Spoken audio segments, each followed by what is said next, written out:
Hello, my name is Garchompro, and I've been Challenger since Set 2. Patch 13.13c released on Monday, and with it brought nerfs to Kai'Sa, Lux, and Ezreal. Due to this, it nerfed 2 of the top compositions in the meta, as well as the top legend, changing the meta a decent amount. What I'd like to talk about today is the best compositions and how to play them in the current patch.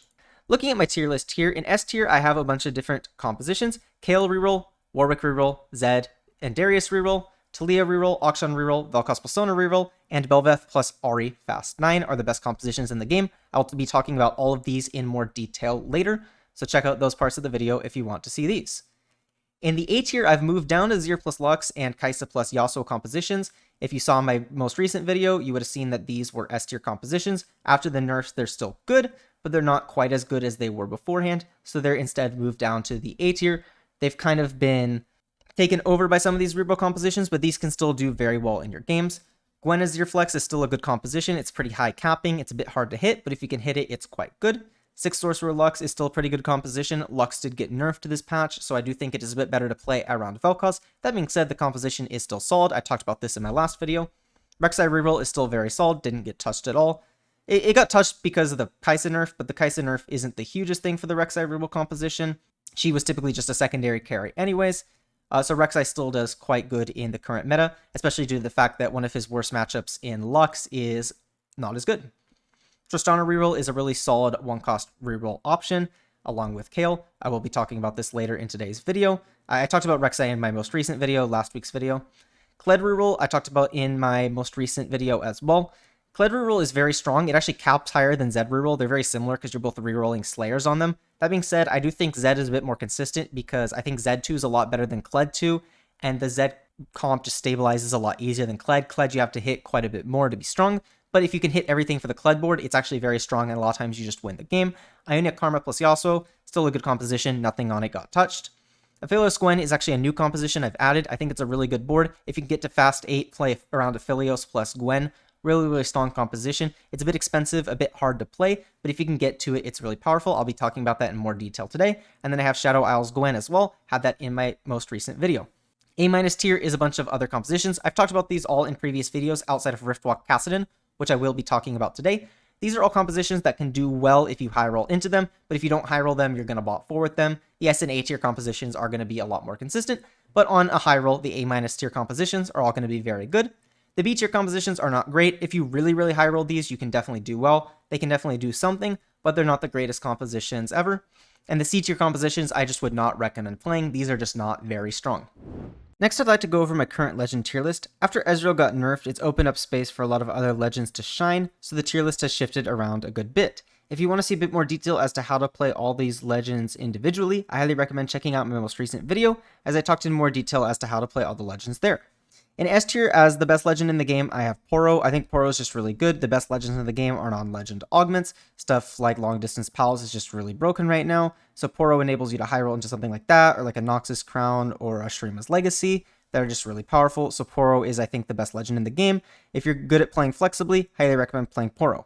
If you liked playing Ezreal, I highly recommend Ornn right now. Ornn is kind of just a better Ezreal right now. His 3-2 is going to give more money and more control than Ezreal does, so Ornn is just a bit better than Ezreal is right now, and is a very flexible and strong option. For the A tier, I have Vladimir. Vladimir, I think, is going to be the best generic combat augment legend. If you just want raw combat power, I highly recommend going for Vladimir. All 9 of his augments are takeable, so Vladimir is very good.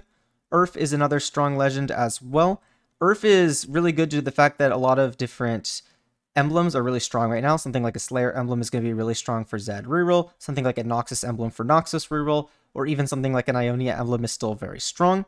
That being said, Urf is a very hard legend to play. You have to be able to play a lot of different lines. So if you're not comfortable playing a lot of different lines, don't recommend going Urf. Aurelion Sol is probably one of the most inconsistent legends, but has some very high highs. In fact, in today, I'm going to be talking about a composition you can play from level up with Aurelion Sol, the Bel'veth plus Ahri composition at level 9. Aurelion Sol has a lot of really high roll games, but you also still have a lot of low roll games, which is why I am not putting it in the S tier. Master Yi, similar to Vladimir, just a lot of raw combat power, typically used for compositions that want upfront damage as opposed to scaling later into the fight, but is a very strong legend. Veigar is really good as well. Jeweled Lotus on him is still bugged. The Silver and Gold Lotus don't give their full power. If you take Silver and Gold Lotus outside of Veigar, they will work exactly how they're supposed to, but the Silver and Gold Lotus are just lower values than they should be. That being said, Veigar is still good. Tiny Power is one of the best augments of the game. I think Silver and Prismatic Tiny Power are just fantastic. Prismatic Lotus is fantastic as well, so Veigar is a great legend. Ezreal's still good. He got nerfed. He gives less money. He still does a pretty good job at what he does. That being said, I do think he's a little bit outclassed by Ornn right now. I've actually moved Lee Sin and Twisted Fate up into the B tier. This is due to the fact that reroll has become a lot more prevalent, making them a lot more valuable. Lee Sin, of course, synergizes really well with one-cost reroll, and Twisted Fate synergizes well with reroll because reroll compositions typically care more about perfect items than 4-cost compositions, so Twisted Fate typically does a bit better in reroll meta. C tier actually moved up Tahm Kench. He definitely should not have been in F tier. He's a lot better than Bard and Caitlyn. He has a semblance of viability unlike them. That being said, he's still not great. Don't recommend playing the C and F tier legends if you're trying to climb. You definitely can climb with them.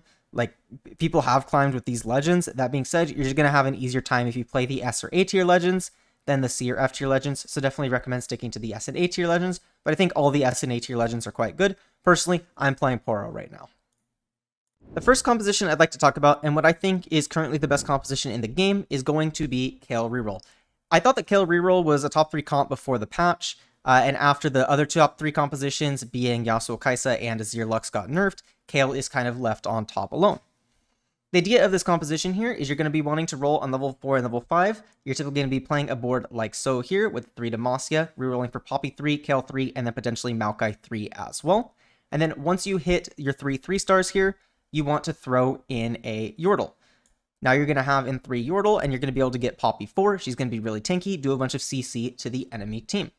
In terms of itemization here, first we're going to prioritize Kayle items. She does need 1 Rageblade to function as a unit. After that, you have a couple options for your second slot. Rapid Fire Cannon, Giant Slayer are great options, and another Rageblade is great as well. Poppy's going to be taking all your tank items. I really like Vow on Poppy. It allows her to cast really quickly. I think in this meta, I actually really like Bramble on Poppy, just due to the fact that there's a lot of Dariuses and a lot of Zeds running around. They're running Infinity Edge. It allows her to tank through those. Stoneplate's another great option. Dragonclaw's another great option as well. Redemption is good as well on her. So those are all great options for your Poppy, and she's going to be your primary tank for this composition. One thing to keep in mind is that if you're sitting here with a lot of damage items and not a lot of tank items, what you can opt to do is throw 3 items on your Kayle and 2 items on your Poppy, and let your Poppy be the one to take the Demacia Radiant item. If you're going for a 3rd item on Kayle here, it does open up a bit more. You can go for like a standard AP item, something like a Jewel Gauntlet or a Death Cap for that item. In addition to that, you can also go for an Edge of Night. Edge of Night Kayle is actually quite good in this meta, simply due to the fact that there's a lot of Zed players running around. Kayle doesn't really have any way to like protect herself, so if a Zed jumps onto the Kayle, an Edge of Night will allow her to have some sustainability versus that. Gunblade's another good option for the 3rd item. One thing to keep in mind is that if you're running Edge of Night on your Kayle, make sure that you don't have units next to the Kayle. Let's say I have a Teemo right here next to the Kayle, and my opponent has a Zed that's going to be jumping in on her. If the Zed jumps in on the Kayle, he's going to proc the Edge of Night. He's going to walk over to the Teemo, kill the Teemo, then just walk back directly to the Kayle. You want to make sure you have your units far away from the Kayle. That way, if the Zed comes in, procs the Edge of Night on the Kayle, he's going to walk up to the front line and get stuck on the front line. This here is going to be your standard level 8 board. Once you hit the level 6 board I talked about earlier, you just want to start throwing in Slayer units. Replace whatever Demacia unit you have for Jarvan, because he's going to be the best. Gwen is great here, gives you Slayer and Shadow Isle. And then I just have Zed on this board here, but Aatrox is a bit better if you can get to him. Your level 9 on this board would be Aatrox, of course. Once you get a Heimerdinger, you immediately replace Teemo for Heimerdinger. Whenever you go Heimer, you want to go Mechano plus Double Shrink. Now, you might think that Kayle already has Magic Shred due to her ult, meaning that you're not going to need any Shrink in this composition. And this is relatively true. You don't want to be building Spark or Shiv in this board because they have the same effect as Kayle's Magic Shred. That being said, if you go Double Shrink on Heimerdinger, it's 60% Magic Shred, not 40%, and 60% is better than 40%, so going Double Shrink Mechano is still great in this composition. One other interesting thing to keep in note is that if you get a Slayer Spat, it'll typically go on Poppy. She'll actually heal and do quite a bit of damage in her 4-star state, so Slayer Spat Poppy is definitely not bad at all. A lot of times I'll position something like this, just that way you're not super clumped. A board like this would be typically how I position this composition. Your win con for Kayle a lot of times is to get to level 9. At level 9, she gets a lot stronger, does a lot more damage. What this means is that XP augments actually do quite well with Kayle. This means that Aurelion Soul is actually weirdly good with this composition. You don't want to take Aurelion Soul's 2-1 augment, but his 3-2 and 4-2 augments are actually quite good for this composition, allow you to just level up quickly and get those. This also means that just general econ augments are really good as well. Tiniest Titan is really good. It's going to allow you to just sack during stage 2, roll down really hard at 3-1, hit your board, and then you're going to get passive income to go to level 9. Golden Ticket's also a really good augment just due to the fact that you can hit your board real quickly and then just start pushing levels, get to that level 9 faster. The other good legend for this composition is going to be Lee Sin. Lee Sin just enabling you to hit your board a bit quicker. Trade Sector is going to be pretty good for it. Training Reward is also going to be solid. And then weirdly, his 4-2 augment's actually decent for this composition. Lee Sin 4-2 is not a great augment, but if it enables you to get to level 9, it is definitely worth losing a potential combat augment because level 9 for this composition is just extremely powerful, enabling Kayle to just get that wave on every single auto attack.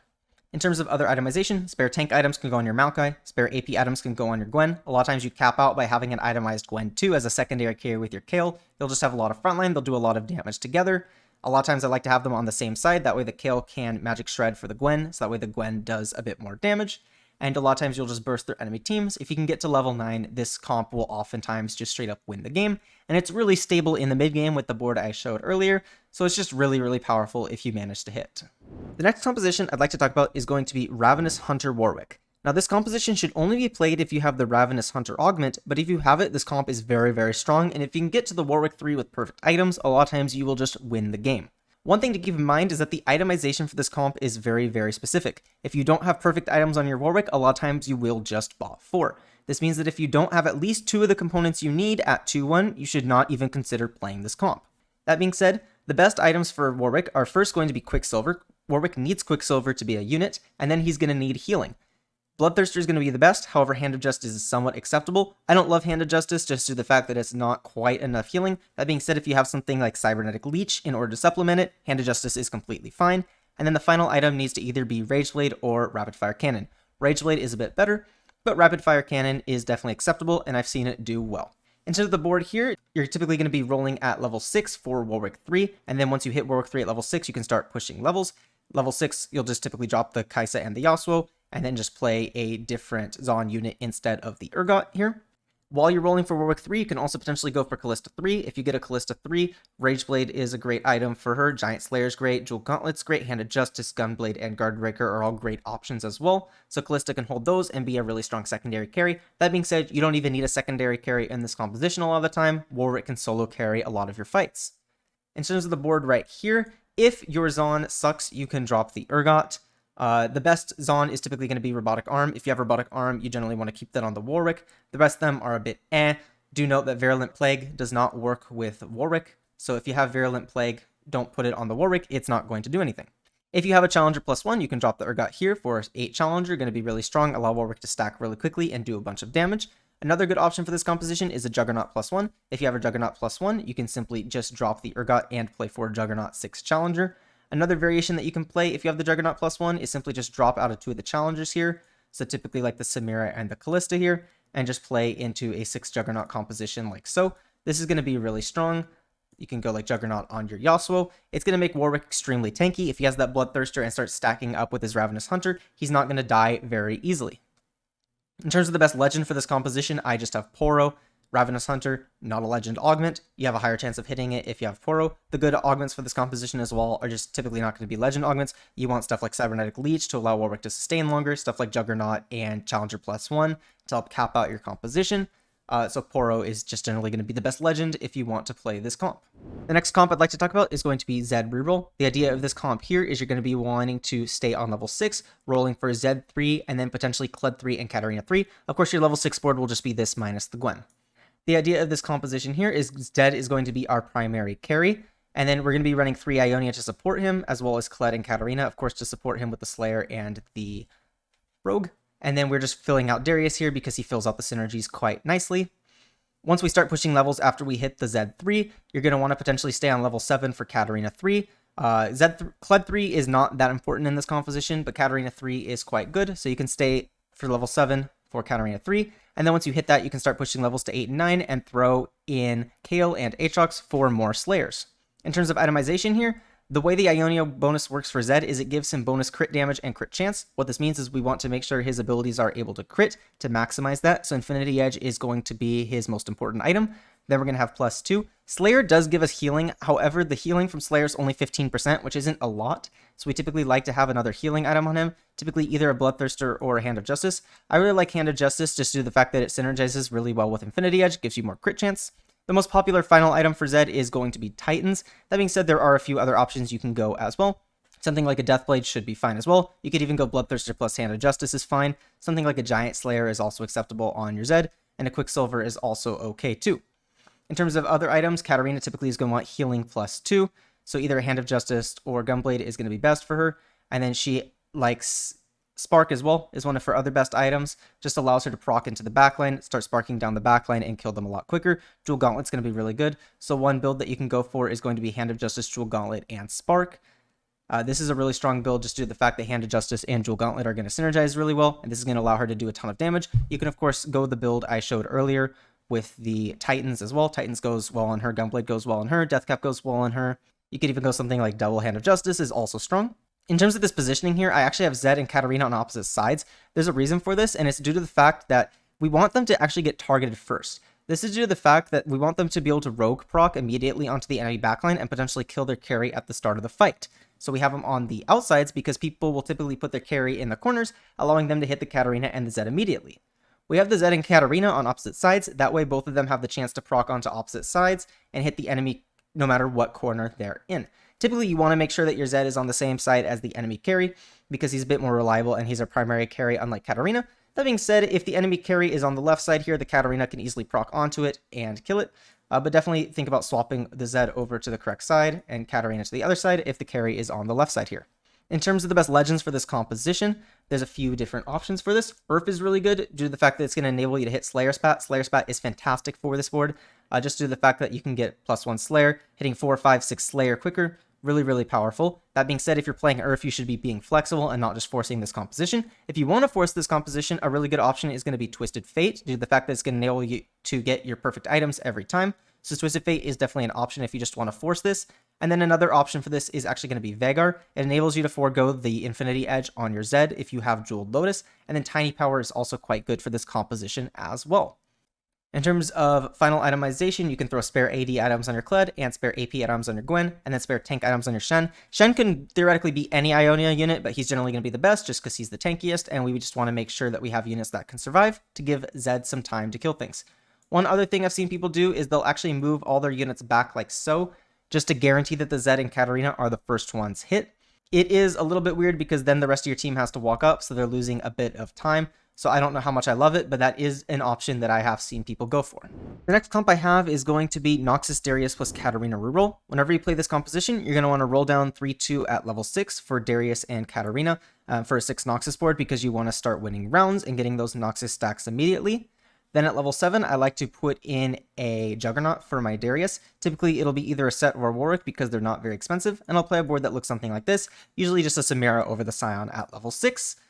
And then at level 8, you can play the board I was showing earlier, which is going to be Azir here, and then just Nasus like so. Another one you can do is instead of Azir, you can just run Jarvan 4 for the strategist. That being said, I do like Azir because you just have a lot of frontliners here, so he does give you a backliner and gives you the 3 Shurima, so you can start putting items on either a Nasus for a tank or Azir for a secondary damage carry. In terms of itemization, first you're going to prioritize Darius items. Darius really wants a healing item, either Bloodthirster or Hand of Justice. Just one Hand of Justice is a little bit sus on Darius. You a lot of times do want a bit more healing, but if you have something like a Cybernetic Leech or Harm Assist, you can definitely get away with just a Hand of Justice on Darius. Then he wants +2. Infinity Edge is a really good item for him. Titans is a really good item for him. Last Whisper is really good as well, especially if there's a lot of like Bramble Vests or Stone Plates in your lobby. Allow him to burst through those. That being said, if you do have a Last Whisper, you can simply just throw it on a backliner right behind the Darius and have them proc it. But Last Whisper on Darius is still very good. Giant Slayer is also very good, especially if you notice a lot of Warmogs in your lobbies or a lot of reroll players in your lobby. Giant Slayer is going to enable him to get those kills really well.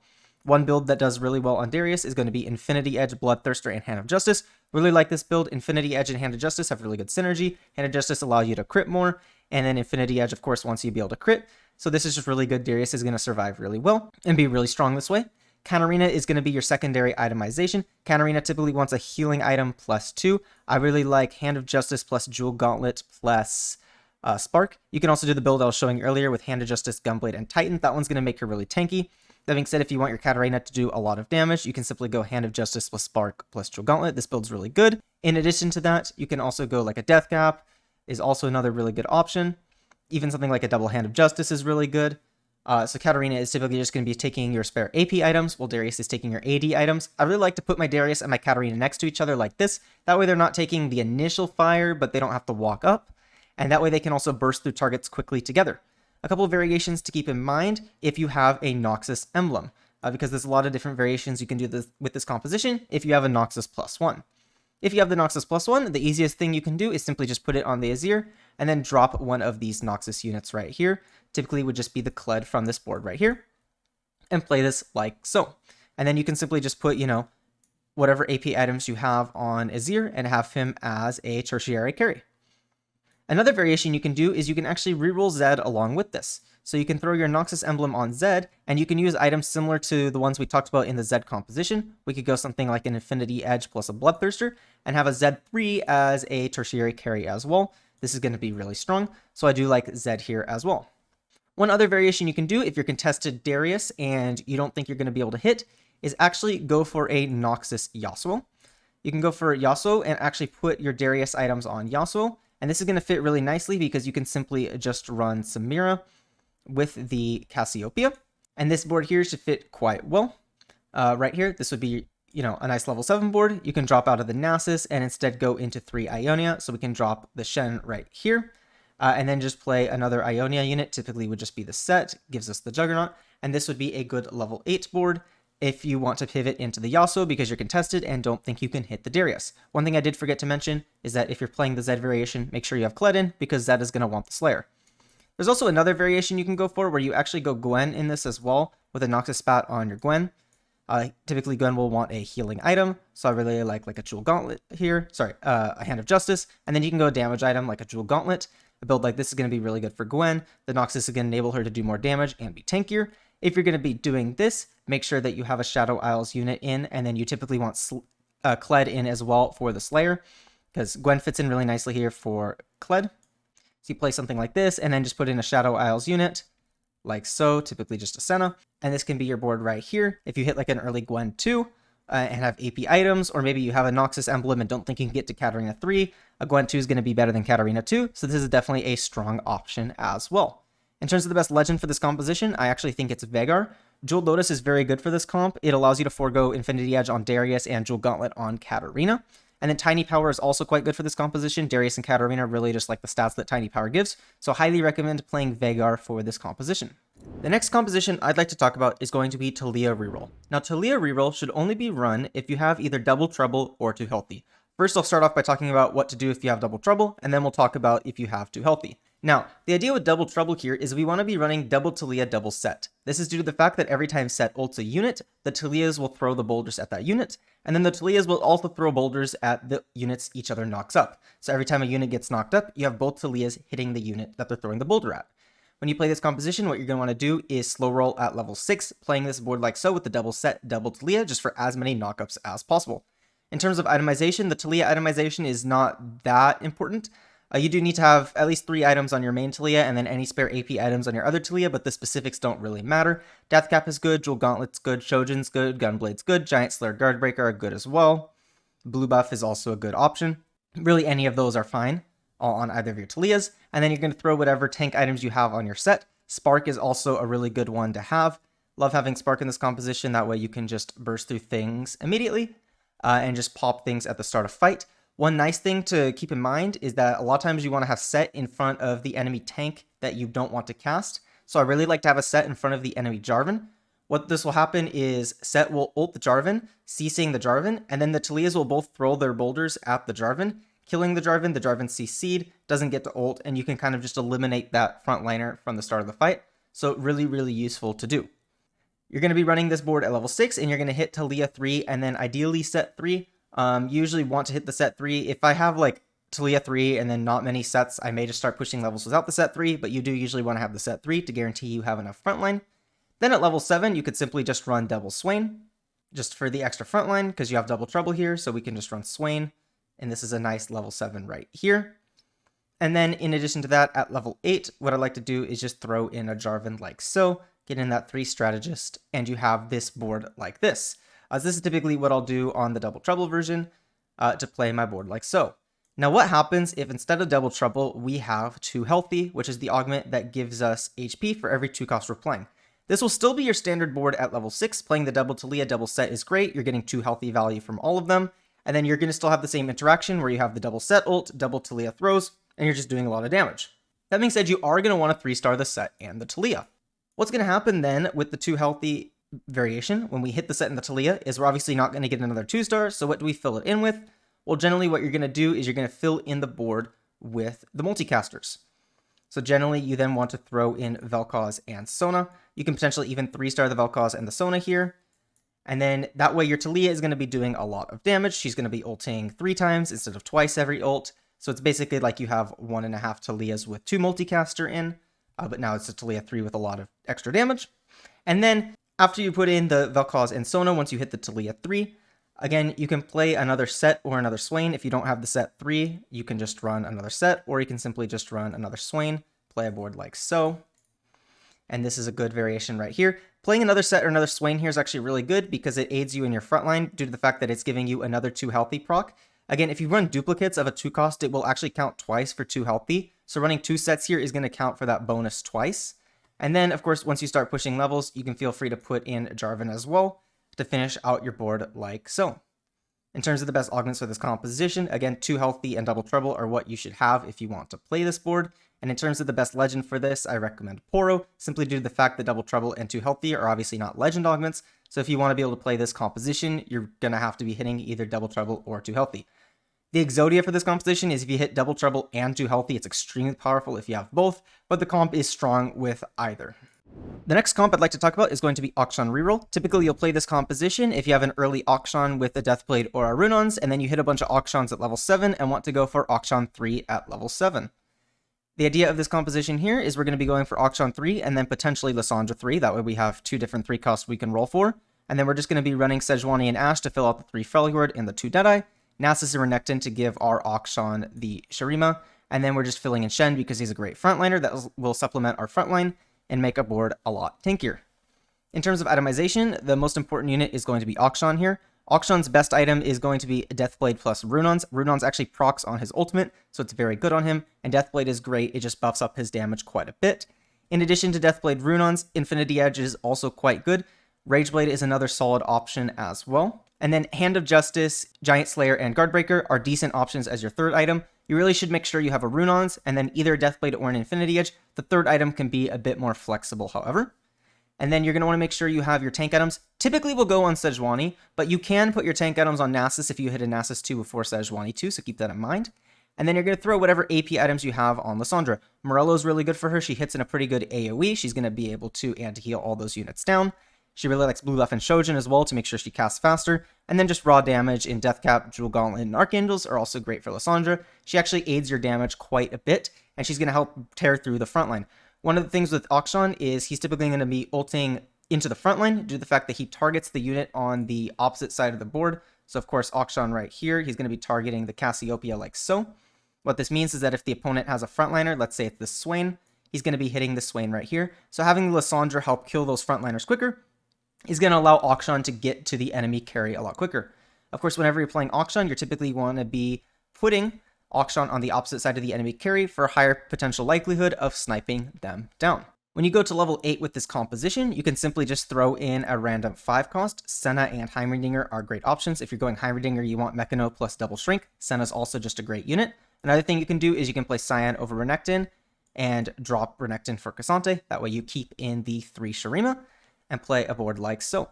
Typically your win condition is going to be Lissandra 3 plus Akshan 3 with a fully upgraded board, and they're going to be able to tear through enemy teams with a really high amount of damage. A lot of teams just don't have the bulk to deal with Akshan plus Lissandra just killing everything. This is one of the burstiest comps in the game, and if your opponent's team isn't ready for it, Akshan will just be able to snipe down their carry. In terms of the best legend for this composition, I do like Ezreal, due to the fact that it is nice to be able to just get more items. That way you can get a 3-item Akshan with the Deathblades early, Lissandra 3 with 3 items, Sejuani 3 with 3 items as well. That being said, one interesting thing is if you have Ornn, taking Trickster's Glass is actually really interesting in this composition. Specifically, putting Trickster's Glass on Akshan is really cool because it generates 2 Akshans, and both those Akshans are going to have the ability to snipe down units and do a lot of damage. So definitely try out Trickster's Glass Akshan if you manage to get a Trickster's Glass. I highly recommend it.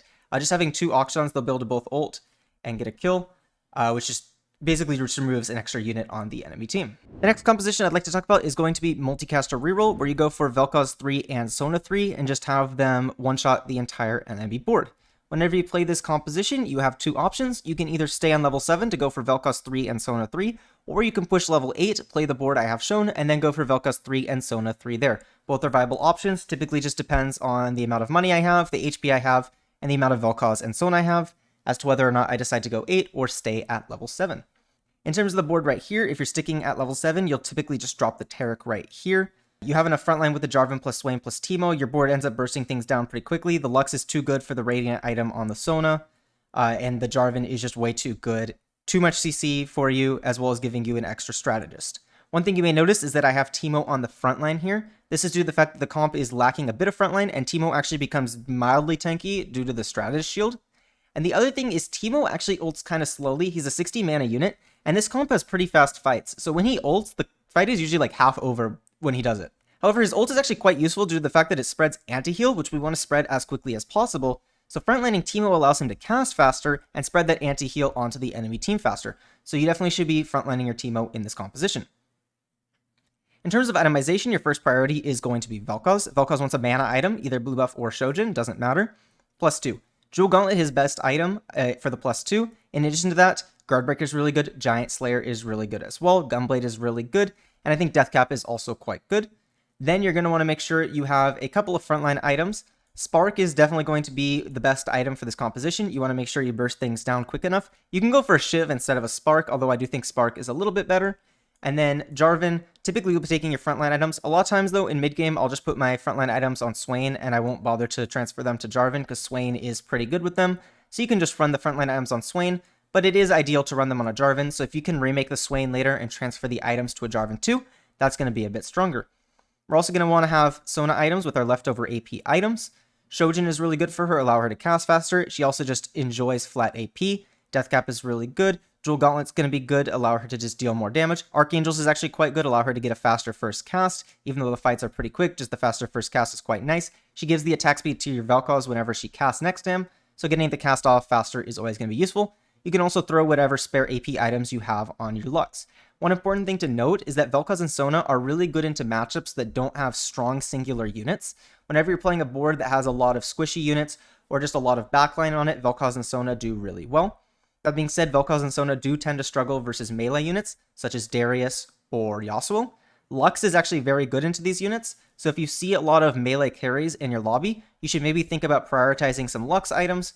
That way she can burst down those units, and maybe prioritize the Lux items over Sona items. That being said, only do this if you have like a Lux 2 and you're not going to hit Sona 3, because Sona 3 typically will want to have the items just because she is really strong and does a ton of damage. And like I stated earlier, once we go level 8, we'll simply just throw in Taric for the Force Sorcerer. Also, make sure that you have only 2 items on your Sona. You typically want to be giving your Radiant item to her. She's going to use it really well with the Foreign Multicaster. So it's just really impactful to have the Radiant on your Sona in this composition. In terms of the best legend for this composition, I really like Veigar. Jewel Lotus is very good for this. You can forego the Jewel Gauntlet and run something else. It just buffs up your damage by quite a lot. Tiny Power is okay in this composition. You do have a good amount of flat AP though via Strategist and Sorcerer, but Tiny Power is not that bad, so Veigar is pretty good in this composition. Interestingly enough, Master Yi is also quite good in this composition. Gotta Go Fast is really good in this comp due to the fact that you want to be able to cast as fast as possible, so the extra mana generation from Gotta Go Fast is really powerful here, so Master Yi is another good option for this board. One other note that I'd like to make is that with positioning, I typically will default my Sona and Velkoz to the corner like so. I want my Sona on the outside of the Velkoz, that way whenever the Sona ults, her ult is going to pass to the Velkoz and give him the attack speed bonus. That being said, if you're versus a team with a lot of frontline, what you can do is put Velkoz in the middle and Sona next to him like so. Sona won't always ult to the Velkoz, because if she ults to the top right, she won't hit the Velkoz. But if she ults to the middle or the top left, she will hit the Velkoz here and give him the attack speed bonus. And the nice thing here is that Velkoz's ult spreads out on either side. So if your opponent's team has a lot of frontline, he'll be able to ult directly into the middle, hit onto either side, and just do a ton of damage. So this is one definitely viable way to do this. One other thing to keep in note is that a lot of times your opponent may want to be sending something like a Yasuo onto your Velkoz. Putting your Lux next to your Velkoz is really helpful in those matchups. Lux will be able to burst down that Yasuo as it tries to jump onto your Velkoz, keep your Velkoz a lot safer. That being said, this does keep you susceptible to CC from, let's say, like a Jarvan, so do keep that in mind. The next composition I'd like to talk about is going to be a bit of an interesting one, and that is due to the fact that this composition does not play around a 1, 2, 3, or 4 cost, but in fact a 5 cost. Now, when you're playing this composition, you need to be fast 9ing with at least 50 gold. What this means is you're generally going to need at least one strong econ augment, usually something like Level Up or Hedge Fund, and a lot of times you even want more econ augments than that. A really common strategy for this is for people to play Aurelion Sol. You take Level Up, and then you take Aurelion Sol's other 2 augments, or just his 4/2 augment, you fast 9, and you play this super expensive board right here because it's one of the highest capping boards in the game. What this means is that the best legend for this composition is Aurelion Sol, because Aurelion Sol is going to give you the highest chance of making it to level 9. Now, the idea of this board here is we're going to be playing around Bel'veth because she is probably the strongest single carry in the game, and then we're also going to have Ahri as a secondary carry with Sion as a tank. One thing to keep note is that you want to make sure that Bel'veth has Rapid Fire Cannon, plus a healing item, usually either Bloodthirster or Hand of Justice, and then you just want some other damage item on her. Could be a Deathblade, Giant Slayer, Guardbreaker, Infinity Edge. All of those are good options. Ahri typically wants to either have a blue buff or a Shojin to make sure she gets that third fast cast quickly, and then just 2 other items. Gunblade, Deathcap, Jewel Gauntlet, Giant Slayer, Guardbreaker are all great, and then Sion will just take whatever tank items you have. Sion is great with tank items due to the fact that he revives with the items, so you're basically double dipping in value whenever you throw items on your Sion. For the rest of the board here, we have Heimerdinger just because he's a broken unit. Mechano plus Double Shrink is just really powerful, means that we don't have to go for any anti-heal or any armor penetration or magic penetration items. Senna is just a great unit as well, just gives attack speed to your whole team, bunch of shielding. And then we have Shen and Taric here. Shen giving us Invoker to allow our Ahri to cast faster, and Taric is great to allow our Ahri to do more damage with Sorcerer. Karma is actually a great option here due to the fact that, again, the 3 Ionia is going to allow Ahri to do more damage and cast faster. That being said, if you have a really broken Rise, you can run a Rise over Karma here. One of these is Freljord is really good. Ionia Rise is also quite good. So if you have one of those, I highly recommend just playing a Rise instead of the Karma, because those are just really broken Rises. And then this second Scion here can be anything. Double Scion is ideal, but you might not always hit double Scion. Sejuani is good instead. Another good option is just Aatrox. So those are good fill-ins as well. So yeah, make sure whenever you're playing this composition, you have tons of gold. You're ahead of the lobby in Econ. You can go 9 and roll minimum 50 gold to hit this because it is an extremely expensive board. The next comp I'd like to talk about is going to be a familiar one, and this is going to be Lux Azir. If you played any of 13.13b, you were probably very familiar with this composition, as it was regarded as one of the top 2 comps. It has fallen a bit due to the fact that Lux got nerfed, however it is still quite strong if you get all the pieces together. With this composition, the one thing to note is the most important unit is actually going to be Nasus. You want to make sure that you have 3 tank items on your Nasus. I think Warmog's Bramble Dragon's Claw is going to be the best build you can go for. That being said, Vow and Stoneplate are also good options. Redemption is okay as well. You typically just want to make sure that you have 3 items on the Nasus because he's going to be extremely tanky and allow the Azir and the Lux to do the damage. After the Nasus, the most important unit is typically going to be Lux. Lux's best items are going to be Shojin and Jewel Gauntlet. That being said, Gunblade is another good option, Giant Slayer is another good option. Guardbreaker is a good option as well, but I typically prefer to put Guardbreaker on my Azir because you typically want to have Guardbreaker and Shiv on the same unit due to the fact that Shiv will proc the damage on shields for the Guardbreaker. So that's what I typically will do with the Guardbreaker, but it is still fine on Lux as well. Then you're going to put Azir items on. Azir is going to be your Shiv holder for this composition, and then he can just take +2. A lot of times, though, I will just sometimes run 2 items on my Azir for a while due to the fact that if Nasus has 3 items and Azir has 3 items, the Azir will actually be the one to ascend, and a lot of times it's actually better for the Nasus to ascend because it just makes your frontline a lot tankier. That being said, other good Azir items, Rapid Fire Cannon, Rageblade, Gunblade, Jewel Gauntlet, Giant Slayer, and Guardbreaker are all great on him. You don't always have to have a Shiv in this composition, however. Spark is a really good item. I think Spark's even better than Shiv in the early game. If I have a Spark, a lot of times I'll just throw it on my Jarvan because I want to have 3 proper tank items on my Nasus. Same thing with like a Sunfire. If I have a Sunfire, I'll typically throw it on my Jarvan. That way I have 3 proper tank items on my Nasus. That way he can be really tanky. Jarvan's going to be your 4th most important unit. He'll just take whatever leftover tank items you have. If you're overflowing on AP items, you can go a 3-item Lux plus a 3-item Azir, and then just use the Demacia item on the Jarvan. It's barely worse than having the Demacia item on your Lux, so it's completely fine to do that. To fill out the board here, we're just running Garen, Swain, and Teemo for synergies.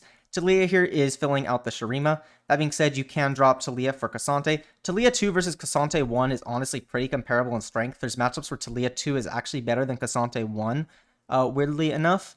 That being said, K'Sante 2 is a lot better than Taliyah 2. So if you hit a K'Sante 2, you definitely should be dropping the Taliyah and playing a board like so. In terms of the best legends for this composition, I think Ezreal and Ornn are going to be really good, just due to the fact that you have multiple carries that you want to be stacking in this composition. More items allows you to stack them a lot quicker. In addition to that, I think Vladimir is really good for this composition, just due to the fact that all 9 of Vladimir's augments synergize well with this board, so you can really just take any of those 9 augments if you're trying to play for the Lux Azir comp with Vladimir. One other positioning note I'd like to make is that I typically like to have Lux and Azir on the same side. Some people will split them due to the fact that you're less susceptible to CC. That being said, I think having Lux and Azir on the same side is really impactful due to the fact that you can have the magic shred on the same side. If the Azir has Shiv, the Shiv will typically not be hitting all the way over to the other side of the board, so Lux won't be getting the value from the magic shred. And then Jarvan, of course, if he's holding a Spark, you typically have to have him on one side of the board here, so he can't really spark for both of the units. You typically want to have your spark in front of your carries here. In addition, the Lux will actually shred magic resistance as well for the Azir to buff up the Azir's damage. And so what happens is they kind of synergize really nicely together, and they just burst through units really quickly before they can do anything. Whereas if you have them split up, you don't have quite that burst potential. The next comp I'd like to touch on briefly is going to be Yasuo, Kai'Sa, Ionia Challenger lines. The thing with these lines is they did get nerfed pretty heavily due to the fact that Kai'Sa got a 30 mana nerf, which makes them a lot worse. I did talk about them in pretty extensive detail in my most recent video, covering the 13.13b comps, so go check that out if you want a more detailed analysis of the boards. That being said, the biggest changes are that now you typically need a Shojin on your Kai'Sa due to the fact that she has more mana. In addition to this, the meta develops so that people thought that Edge of Night RFC +1 on your Yasuo was best in slot, so typically either Deathblade or Infinity Edge as the last item to guarantee that you do enough damage. That being said, it is a little bit worse now than it was in 13.13b. This is due to the fact that there's a lot of people playing stuff like Darius and Zed running around, and Rapid Fire Cannon doesn't really do that much into those. The one thing to note is that if you have a Rapid Fire Cannon on your Yasuo, it actually ults onto the enemy backline. So for instance, if my enemy has like a Samira in this corner right here, and I put a Yasuo in this hex, it'll actually ult onto the enemy Samira and potentially kill it. That being said, it's not as great into melee compositions, so if you see a lot of people playing melee champs in your lobby, you typically will want to forego the Rapid Fire Cannon and play something like a Giant Slayer or an Infinity Edge instead. Of course, there's still the 6 Ionia version and the 6 Challenger versions. Both of these are still fine as compositions, but yeah, you typically do need a Shojin on your Kai'Sa. And then the other Ionia versions, like the Aphelios and Bel'veth versions, these are actually just as good this patch. They didn't get touched at all. The other final note I'd like to make is that I do think Shen itemization in these comps is really important, especially with like 6 Ionia. 6 Ionia Shen is really tanky. It's going to allow you to withstand through certain things such as Darius and Zed. He's going to tank forever versus them. And it's going to give your Yasuo and Kai'Sa a ton of time to do whatever they want to and just kill the enemy team that way. The next composition I'd like to talk about is going to be Tristana Reroll. Now, Tristana Reroll is pretty similar to Kayle Reroll in that they're both one-cost rerolls that like to run 3 Yordle. That being said, they use a bit of different itemization and have a bit of different unit prioritization, so they're different. So it's good to be able to flex the two of them if you're trying to play one-cost reroll. Now, the idea of this composition here is we're going to go Tristana 3 plus Maokai 3 as our carry plus our tank, and then either Viego 3 or Poppy 3. Having both is great, but you only need one, so that way you can get the 4-star Tristana. What you're going to be doing at level 5 is playing a board like so, with the 2 Bastion, 2 Gunner, and 2 Shadow Isles. Gives you a lot of tankiness and a lot of damage for your Tristana.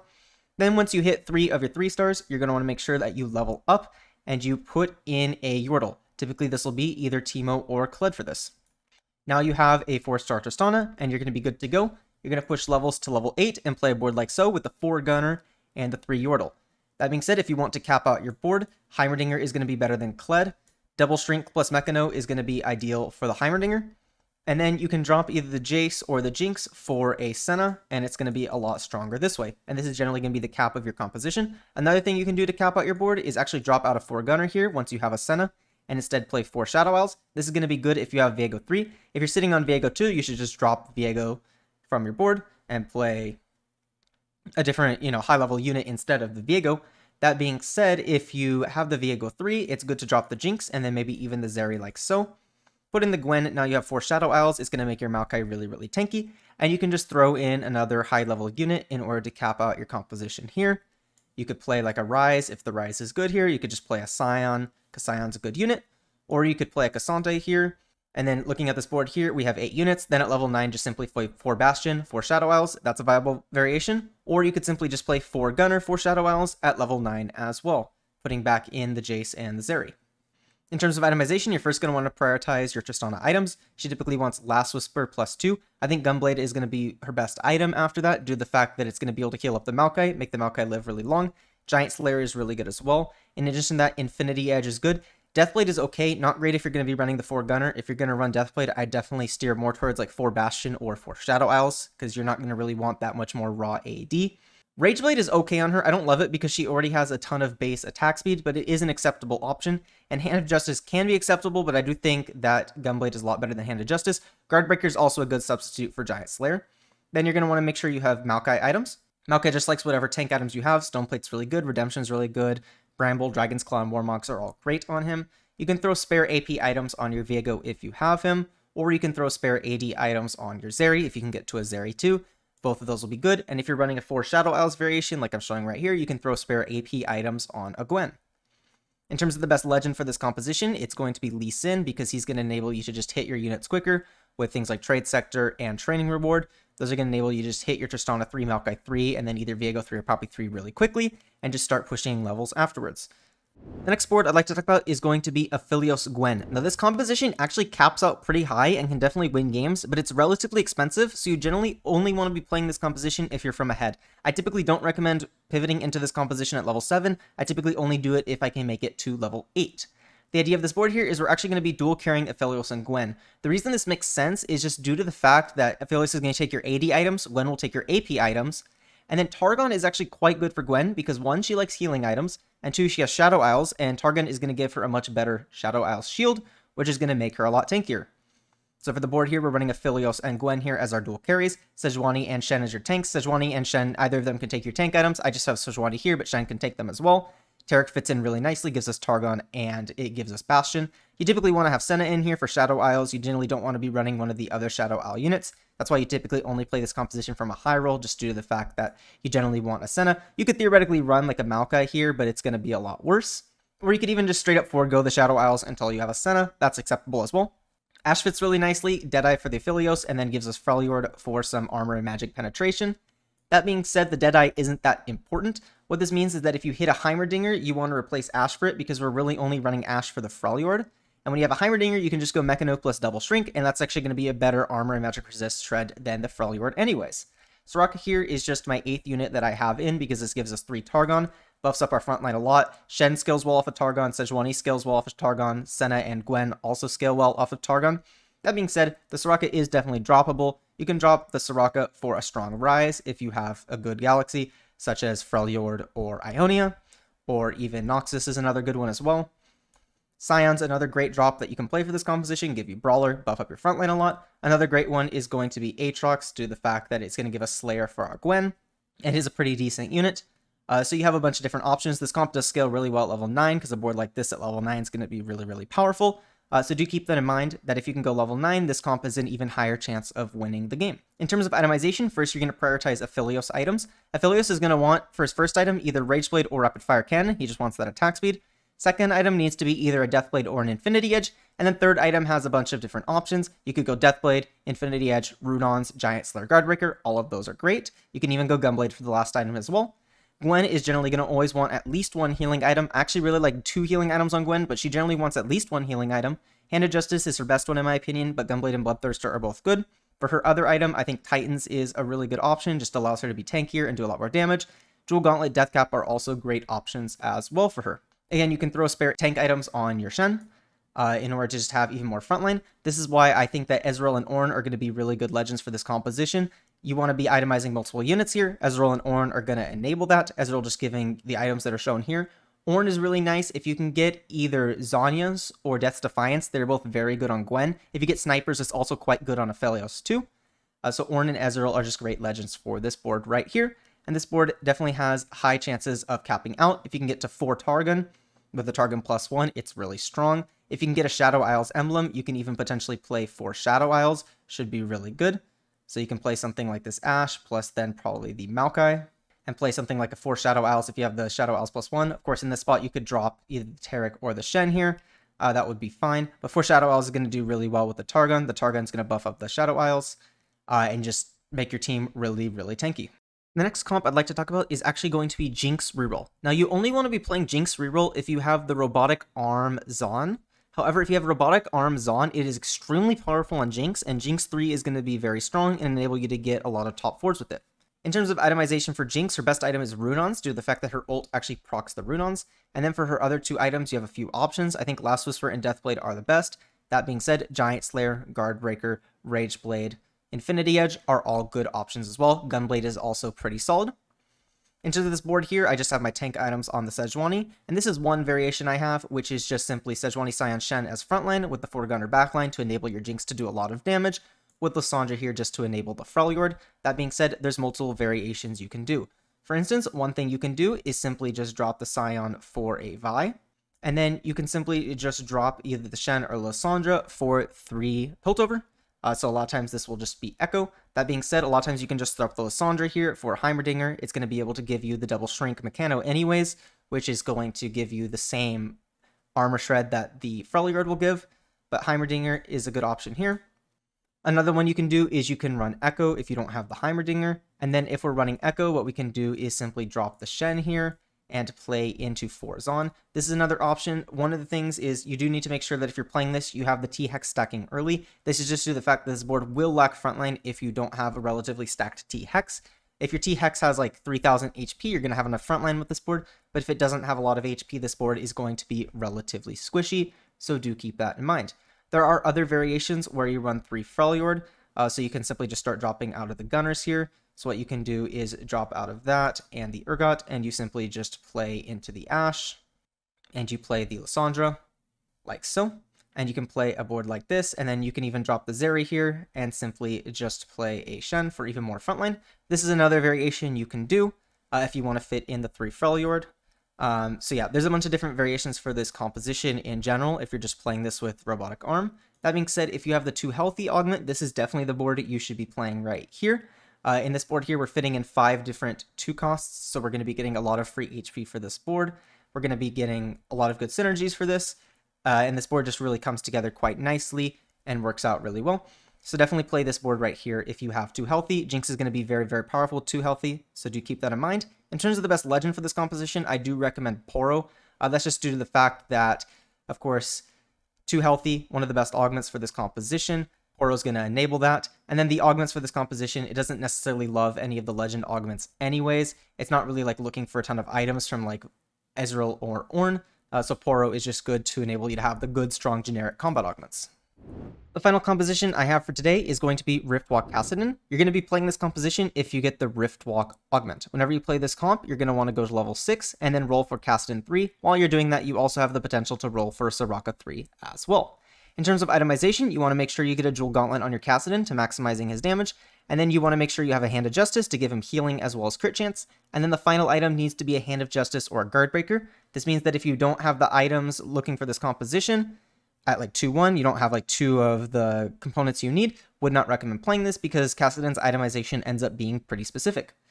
In terms of the board you're playing, typically at level 6, you'll simply just drop out of 2 of these Bastions right here and play 4 Bastion, plus Soraka. Aphelios if you can get it, but a lot of times you might not be able to get Aphelios, so you can just play any extra random Bastion and just play 2 Bastions for the additional frontline. One thing you can do is you can drop out of the Aphelios in late game for something like a Heimerdinger or a Senna to help cap out your board, or even like a double Cassante. But for the mid game, Aphelios is quite good to enable the 3 Targon and give Kassadin a lot more healing. In terms of positioning, one thing you do want to keep in mind is that you want Kassadin on the corners of the front row in front of the enemy carry. This is due to the fact that he's going to teleport into the enemy carry if he's directly in front of them here. So if the enemy carry is on the left side, I want Kassadin here. Enemy carry on the right side, I want Kassadin here. You'll typically be putting your tank items on your Shen.